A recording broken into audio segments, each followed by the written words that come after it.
रामचंद्रजी पवार साहेब,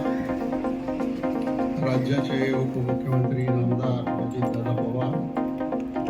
राज्याचे सहकार मंत्री माननीय श्री बाबासाहेब पाटील, राष्ट्रीय सहकारी संघाचे अध्यक्ष श्री हर्षवर्धन पाटील, महाराष्ट्र साखर संघाचे अध्यक्ष श्री PR पाटील, माननीय जयंतराव पाटील, VSIच्या नियामक मंडळाचे सर्व सन्माननीय सदस्य, सर्व खासदार, सर्व आमदार, सर्व कारखान्यांचे अध्यक्ष, ऊसभूषण, तांत्रिक कार्यक्षमता, आर्थिक व्यवस्थापन, ऊस विकास संवर्धन